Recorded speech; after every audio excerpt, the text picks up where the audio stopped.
Welcome back, everybody, to the Enterprise Dish. Well, last time he carved out a little nook in an airport. This time, Rick is back in the office. How's it going, Rick?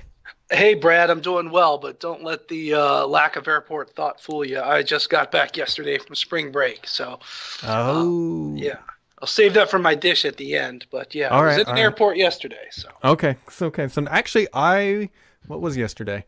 Well, 2 days ago, 48 hours ago, I was in an airport.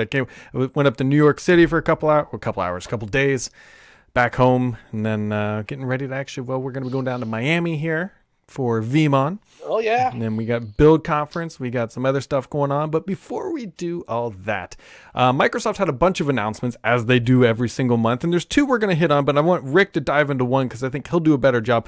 The first one everyone should know of is Microsoft is extending their security graph to Mac OS. Not a big surprise here. Microsoft has quickly turned itself, I shouldn't say quickly, it's been kind of manifesting over the years, but into a fully fledged security company. They will help you protect. They will help you triage. They will help you do everything. And now it's on Mac OS, and I think it's probably fair to say it'll eventually show up on Linux and Android and all that good stuff. But advanced threat protection now available, or coming soon, I should say, to Mac OS. I think that's a natural play in this era of ransomware Yep. and different threats that can happen. Even if you think about the other platform part of it, right? I mean, yeah, protection is good, but where I think Microsoft's going with it above all is that it's going to have a central management Mm-hmm. plane. So that if you look at Mac OSs and possibly even the mobile device strategy, if you have a management plane that would cover all devices, that's going to check very confidently a lot of enterprise checkboxes. So I think that this is a really good move. And a lot of people give me like funky reactions when I Mm-hmm. talk about Windows Defender, but I actually think it's pretty darn good. I use it myself, which, as most modern Windows users know, it comes Mm-hmm. with. And I actually think that when you look at the need for this, it's actually more important than ever. Everything from ransomware to even some of the old threats, especially for those who aren't patching, because Windows Defender updates are kind of a separate balance of updates compared to Windows updates of Mm-hmm. the OS. And then secondly, all the app updates. So you could have, say, a SQL Server issue, but you've not patched SQL Server. You might have patched Windows, but Defender was kind of going to watch potential vulnerabilities across all of that. So look for it to develop well. I think it'll be a good move. And, the only thing that I kind of think about is what does that do to established players that are existing Microsoft Yep. partners? I kind of have to play that out a little bit. It might be a little tougher, but I look at the market of these types of things, myself even included at Veeam with backup, is we've always had to kind of contend with a built-in backup. And we've Sure. just added more value on top of that to let the market decide. And all of our biggest partners have always had their own backups as Mm-hmm. sorts. So it's been an interesting journey in that regard. But when I look at this play, I think it's a really good, broader, not even data center, just a broader data play, because Mm-hmm. this falls into BYOD, it's going to fall into mobile devices, and all kinds of other things. One of the things, though, that does somewhat play to it very much plays to Veeam's advantage. Microsoft offers a lot of services, but they Yeah. typically stay pretty far away. They will say, we'll make your data available, right? We'll make sure that the hard drives work, that the internet connections are there, but the data is almost always the end user's responsibility. Microsoft doesn't. They want to say that the structure's there. If you go screw it up, you're kind of on your own, right? Yeah. Well, same thing in the cloud. Yeah. If you look at shared responsibility models, you look at what happened to the MySpace data a couple weeks Mhm. ago. I'm convinced it is a world of it's your data and it's your responsibility. Sure. So we have nothing but evidence here on that, and we definitely will see that continue. So I think the shared responsibility model in the cloud is one of the best examples, and I continually find myself reminding people that that's a big deal, meaning it's ultimately your data. And if it's your company's data, Mm-hmm. and if it's on devices, whether they're internal issued IT devices, BYOD, phones, and whatever, protecting that, and that kind of stuff is ultimately the organization's responsibility. So having tools in line to deliver what's needed is really the way to go. Yeah, I mean, the thing you got to think about is, let's just pretend that there was an issue at Microsoft or Amazon or pick whoever, and let's just say it impacted a half of 1% or whatever, it doesn't matter.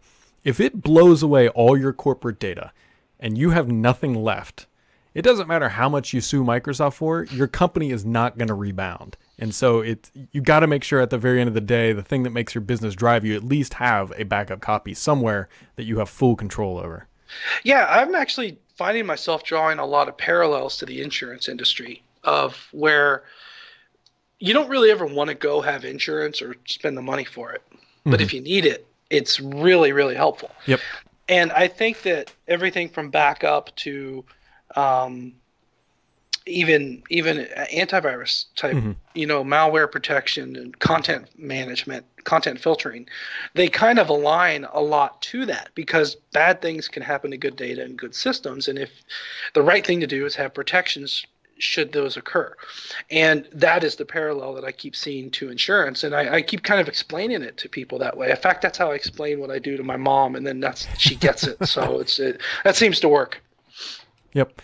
So, all right, Rick, the big kind of announcement the past 30 days since we've talked is Microsoft's Windows Virtual Desktop is now in public preview, and Microsoft pitches this as the best virtual desktop experience. Now, my question to you is, why do people need this? What is the point of this product? Who's it targeted for? What's it good for? I'm struggling to answer any of those questions positively, Brad. I'll be honest with you. I want to draw parallels to what I've seen across the technology, because I honestly think I love Microsoft, by the way, but I honestly think that Azure has no real impact on the end result. It's the whole concept of VDI.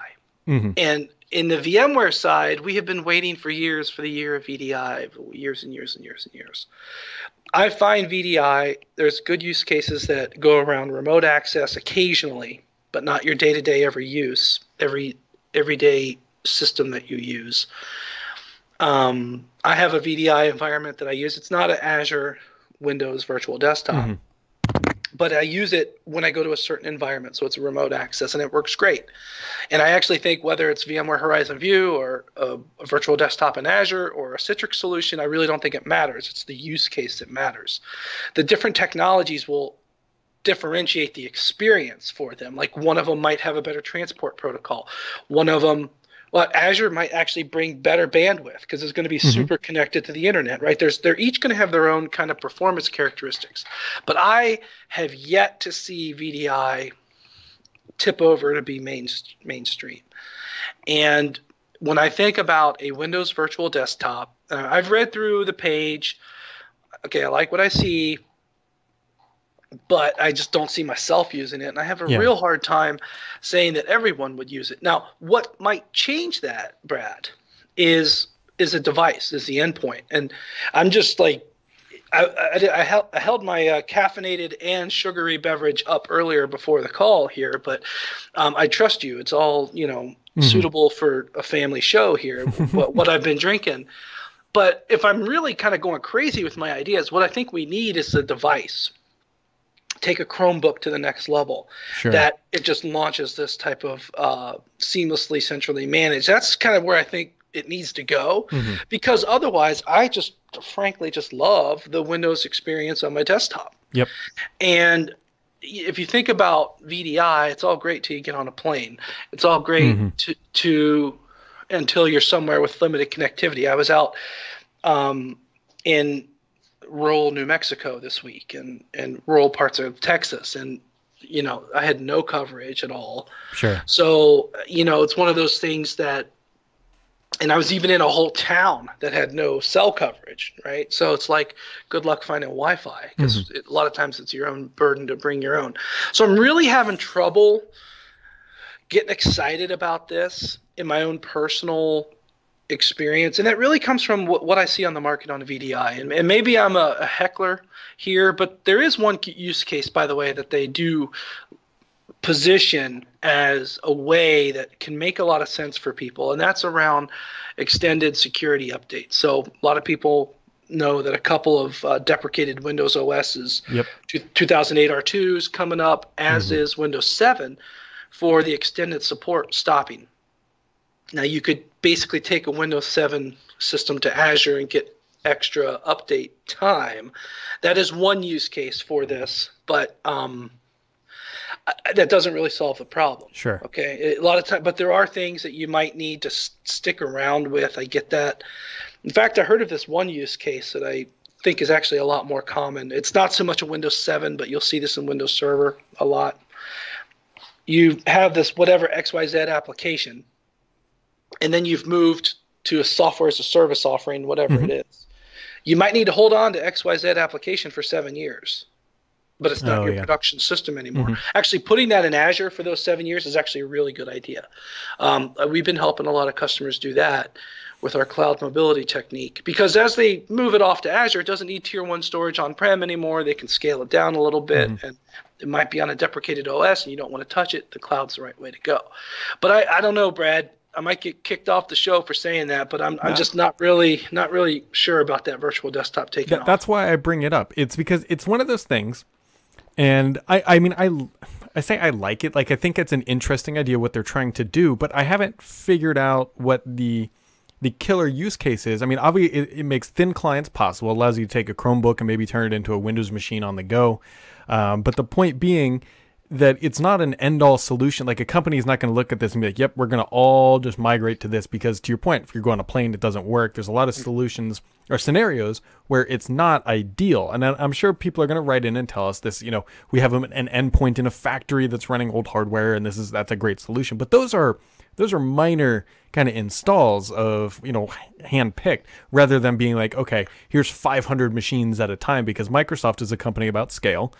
And other than the small scenarios, the only thing I can think of here is that they're waiting for 5G to become ubiquitous, and they're trying to have a solution out there, and then they're going to release some surface thin client that ties into this. But to your point, and that might be what we need, right? In the device, it has to be that the device and the connectivity. But I don't think that the virtual desktop hosted in Azure by itself is enough of a solution. I agree. I fully agree with that. And that's why I wanted to pick your brain on this, because obviously we can read through the Microsoft marketing stuff and it all sounds like this is like the future. But when you kind of drill through how this works and what it's good for, I mean, why would I run it on a high-end machine like this? Like, it doesn't make sense, because I'm going to get better connectivity. I'm going to get a better experience locally, especially with this kind of hardware. So then you go back to, okay, well, it's only good for maybe old hardware, but then is that old hardware going to have fast enough connectivity? Is it going to be what you want to do? I don't know. It's an interesting product, but in some respects, I feel like it's a product looking for a solution rather than a solution looking for an answer type thing. And I look at because and I love, by the way, that at least on the page, the page at Microsoft, they call it VDI. Yep. Because it's really important. I don't want to have to say it's a new category, right? So that I can align my knowledge of the VDI space. And there are a lot of organizations that use it, don't get me wrong, that use VDI. Remote access is probably one of the best use cases for any type of GRC, governance, regulatory, or compliance type of situation, right? I know some of my friends, their only remote access for the healthcare space is through a remote session through VDI. Okay. Another family of mine is in the legal space, same deal. And so there's use cases, but it's only the remote access. And then if you think about day to day, I've seen some environments, call centers, where it's a little bit more appropriate. But the one thing that I've seen not work so good with it is the device, because then you end up having these expensive devices, and there's a whole bunch of those thin client type devices, and that's where I kind of see, for a pure VDI use case, it making the most sense. But yeah, it is a technology not quite aligned to a solution. Yeah, we'll see how this plays out, and obviously Microsoft's going to build this out and let it mature and just let it hang about. It's I know absolutely nothing about the overhead it incurs on Microsoft, but it seems like they're putting this solution in place in case that market kind of materializes. Then they're ready to rock and roll. Well, it's basically zero overhead because this sits as a VM in Azure, right? So Microsoft is very smart, and they're not making a technology so far distributed and different than anything else. And I actually personally think we're going to see more of these types of services in Azure show up that are just built on other services, right? So the add to do something like this is nothing like adding a whole new full-blown product for virtual desktops, right? So I actually think Microsoft is smart to do these types of things because there's basically no extra investment. We will see. We will see. And then, Rick, we had a question come in directly from a reader this week. They wanted to, or well, I think it was last week technically. They wanted to know, do you think that we need antivirus on Android? Because there's been a lot of talk about bad apps getting into the Google Play Store, and there are solutions out there that are antivirus for Android. Curious on your thoughts. Well, I do think we would need it on all platforms. I think there's something on my phone. I have an Android phone, and I think there is something on it because, trust me, it said stuff to me before. So do we need it on mobile devices? I think so. Specifically to solve the problem about bad apps getting into a store. The model of the multiple different stores, the Apple and the Google store, it would be a little bit easier to get rogue apps into the Google store, I would suspect. I'm not an app developer, but I kind of think that antivirus is always going to be too late because you're just going to build an app ahead of the definitions, and then it's ineffective. So, I think yes, we need it, but I don't know if that's the problem it's going to solve. There you go. There you go. All right, Rick, I've been curious about this. So you were in an airport yesterday. You're back from vacation. Yeah. Where'd you go? What'd you do? So I think I'm going to effectively redish. I think I've dished on this before, but I'm going to say take good vacations, everybody. So we went on spring break vacation, and my wife picks out the best stuff. I tell you, she does great. Well, actually, she lets the kid pick it out. We got the kids a book of all the national parks here in the U.S., and we let the kids pick a park, and we build a trip around it. And the only exception is because it's only a week, and we don't actually go the whole week. We only go for 5 nights or so. It has to just be in the continental U.S., so no Alaska, Hawaii, Puerto Rico yet, but I think we will do that. But we let the kids pick a national park, and we go out and have fun. So this year we went to the Guadalupe Mountains in Texas, the Carlsbad Caverns in New Mexico, the White Sands National Monument in the interesting town of Roswell, New Mexico, and a couple other things in between. But it was a great trip, man. It was 88 degrees and sunny every day, too. Yeah. Ooh, that's the killer right there. Because we got a little taste of spring actually here yesterday. It was in the mid to upper 60s. Yeah. But I'm waiting for that heat to come back. Yeah, so take good vacations, even if it's a work trip, but I was really enjoyed that. El Paso is where we flew into, interesting part of the country. I had tacos every day for lunch, and I loved it, and it's great. Tacos are not a bad way to live your life. No, taco is a win. Especially in that part of the country. They make some good tacos down there. Exactly.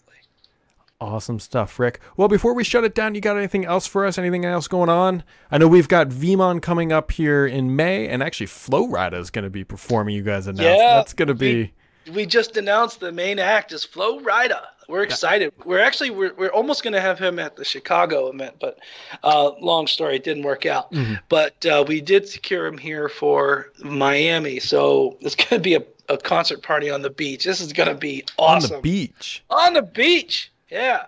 And wow. I'll tell you what, if anybody wants, hit me up on Twitter at Rick Vanover. I can give you a $200 discount to Vmon if anybody wants it.